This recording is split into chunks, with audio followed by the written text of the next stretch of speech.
for professional film tint results on headlights, taillights, and side marker lights. My name is Gavin Reeves. Don't forget to hit that subscribe button and go ahead and give it a thumbs up if you enjoy it at any time.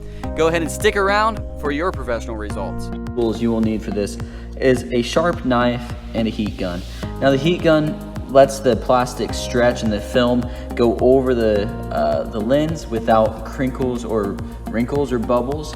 That leads me to my other thing. We're going to purposely create bubbles. So I've been using a degreaser. This is Purple Power degreaser. It's not specific. You can even use a soap. It's just a degreaser. And so all we're going to be doing is cleaning the lens on this vehicle because it is dirty and wiping it off. We're going to use a little scrub brush, but you can use anything you have or whatever you have you can use to clean it. And then we're just going to wipe it up, and we're going to keep the film wet. If we keep the film wet, it's going to be able to be maneuvered. And we're going to use a makeshift squeegee out of some type of cardboard and a same type of cloth as this, might even be the same one. And we're going to try to squeeze out the bubbles, and then we'll heat it up. So that's what we're going to do. Now let's go ahead and get started. So we're going to go ahead and get started here. I'm just going to spray a little bit of degreaser on here to clean, go ahead and clean this up. So I just sprayed a little bit. I'm going to go ahead and wipe it down. Now I don't want to get it all off. I just still want the lens to be a little bit wet. That way I can take my scrub brush. You can use anything. You could even use your fingernail. Fingernail is, in my opinion, the world's best detailing brush. So I'm just going to go ahead and scrub this down and make sure I have all that caked on film. And I'm going to make sure to go around the edges. Once I get around the edges, I know that it's going to stick, or it's going to stick better than it would. So I'm going to go ahead and do that. So now that I've done that, I'm going to go ahead and wipe it off. I'm going to wipe it dry. This could take some time. Now getting this dry is a very integral process in all of this, just because we need it dry so then we can get all the contaminants and whatnot off of it. And you want to clean the surrounding area as well. At least get the majority of that dust up, so then if your film accidentally touches it, it's not going to really wreck your whole process. Now I'm going to go ahead and cut this out. So I don't have very much here. I got this straight from eBay special, $12.99. You can get it from Amazon, Walmart now. You can do it from anywhere. It's nothing special. It's super cheap stuff. It's not the best, but hey, it works. So we're going to try to go ahead and black these out. Now you can use the same knife that I showed you before, but I believe I'm going to go ahead and use a pair of scissors. Now you want to get this close but not perfect, because you still want room to work with it. And so I'm going to go ahead and grab some scissors and get this cut out. And just like that, we've got our piece cut out. Now I was sure to leave a little bit of extra because I want to go under this lip. Now when you're cutting it out, make sure you're cutting on the right side, because one side's sticky, one side's not. So you're going to have 3 layers. You're going to have a clear layer, in my case a clear layer that's going to cover up the sticky side that will go to the lens. You're going to have the actual tint in the center, and then another protective layer on the outside to protect the tint while you're working on the lens itself. So we're going to go ahead and get started. So we're going to go ahead and peel this. Now I've just peeled the tint. And so what we're gonna do is, you know how you just cleaned off this lens, right? We made it all clean, all perfect, all whatever, right? Well, we're gonna go ahead and spray it down again. So what this is gonna do is give us a working time, and we're also gonna spray down the adhesive side of the tint as well. So we're gonna spray it all down. Now, when this goes on there, we're gonna be able to position it better. We're gonna be able to just work with the piece of material in a better fashion. Now, I've made a squeegee here. You can buy squeegees, they're really cheap. But I said, hey, why buy one when I can make one? So just got a squeegee here and just a simple rag. This is just a terry cloth. So you don't really have to worry about it all too much. So now this is on here.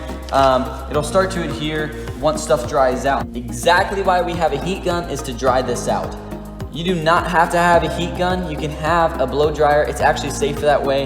It produces less heat in most circumstances and won't melt the plastic. Now you can use your mom's, your sister's, your grandmother's, your wife. Shoot, you can use your hair dryer to do this.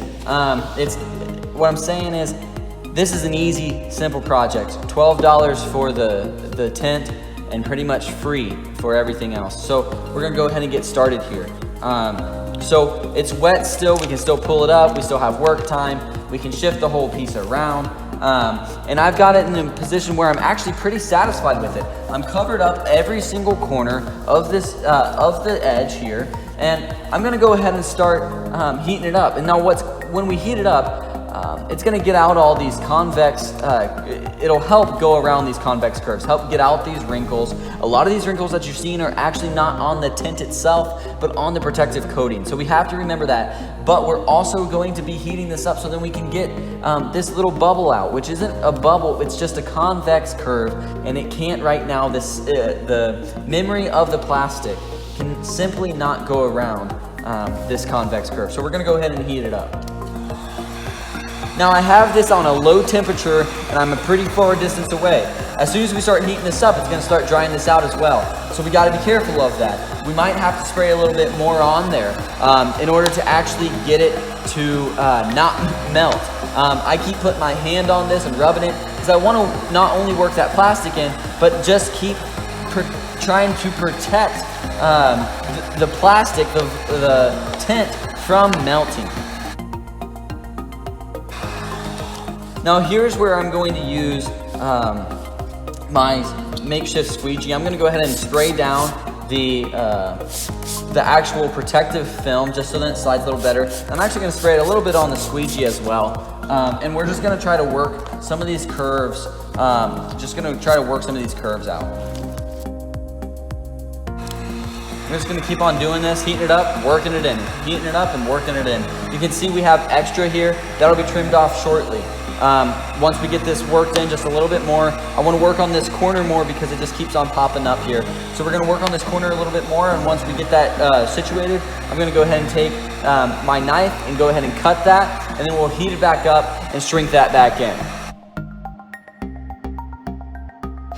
So I'm gonna go ahead and start cutting off the excess here, and I'm just gonna take this blade right out. I feel I have a lot more control over it when it's a little bit smaller. So I'm just gonna make that form factor a little bit smaller and go ahead and start cutting.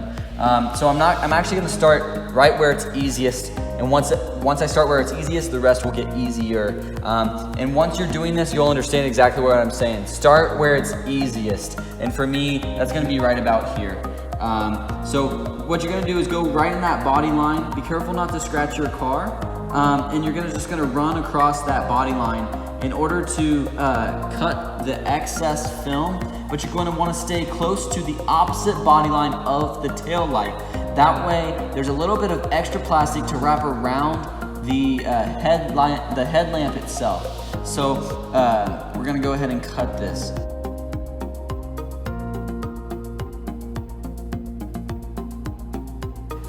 Now for this free floating stuff, like down in here, I've cut way too much. And I knew that to be the case. It's going to be a little bit more difficult to get on here because you don't have two supporting lines, you only have one. Because it is a free floating structure. So I'm gonna go ahead and not use the knife. In this case, it's gonna be better to use the scissors. So I'm just gonna go a blade's length away. I'm gonna ride it on that tail lamp and just go ahead and start cutting. So, but we want to be careful not to cut too little, or else, well, then we're not going to have enough. So we'll go ahead and do this.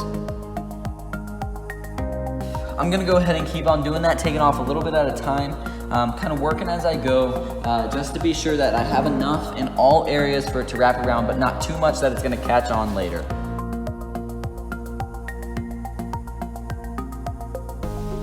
All right. So I've got it to a point where I think we're gonna be okay. We have just enough. We might actually have a little bit too much. And so now what we're gonna be doing is continuing to work in these body lines and getting out all these wrinkles, which actually, in my experience, comes with time as well. So my side marker lights, which are on the same car but don't have as many complex curves, they also had lines after I was finished. Like I said, I'm not a professional, but they went away in time when things got dried up and it was in the hot sun and stuff like that. So we're gonna go ahead and keep on heating this up and see what happens. So once you heat up a body line, you're gonna start seeing the curve sink into the actual headlamp itself all the way around the structure. And so here's a very good example where that is happening. And I'm just going to go ahead and take that makeshift squeegee that we had and go ahead and push that down into that curve to ensure that it's going to go ahead and stick. We're going to also go ahead at this time, before we start doing that all over the tail lamp, we're going to go ahead and start continuing to get out some wrinkles before everything sets in. The best thing to do in these situations is to work from the inside out. And so this inside point is really stuck on there. It's exactly what we want, and it's all positioned perfectly. So we're gonna go ahead and keep on working that inside circle, and we're gonna work it out in order to work on getting these big, tough curves out. Now this is a prime reason why we keep the tail lamp wet when we're using our makeshift squeegee, is because once this film breaks, all you're doing is scratching that unless you have some type of lubrication between the squeegee and the film with the heat.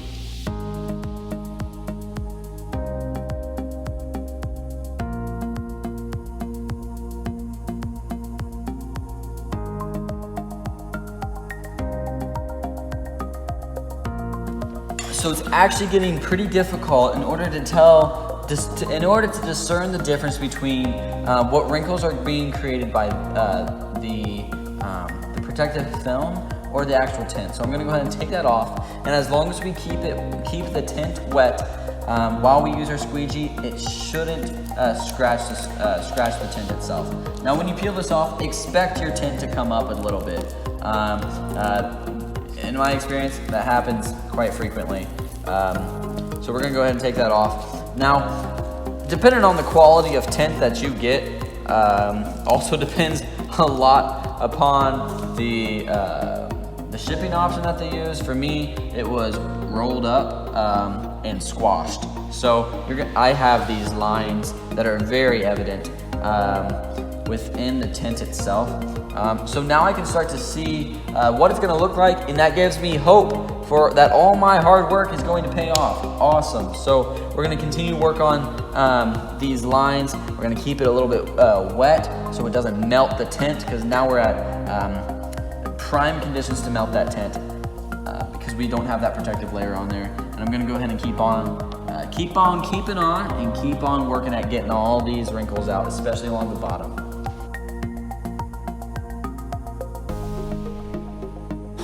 Now I'm taking the back side of this razor blade and pushing in a little piece here that I want to tuck inside the lens, just so then it can start to adhere from the melting process of heating this side up.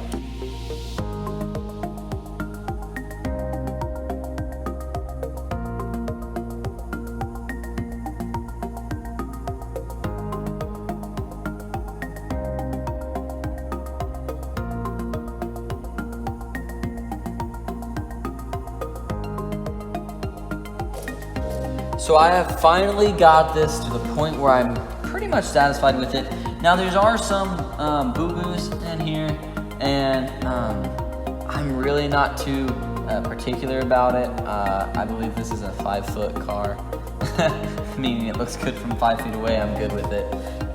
So like I said, I'm not a professional, but this is going to be one lens done. So let's go ahead and put a little bit of shine on there, wipe it off, and some of these boo-boos that I wasn't able to get will end up coming out over time. At least that's what I've seen in the with my side marker lights that I've had on there for about 2 months now. I was doing that as a bit of a test to see if I could do it and how well it would look. So it's done now, and we're gonna go ahead and get started on the other side.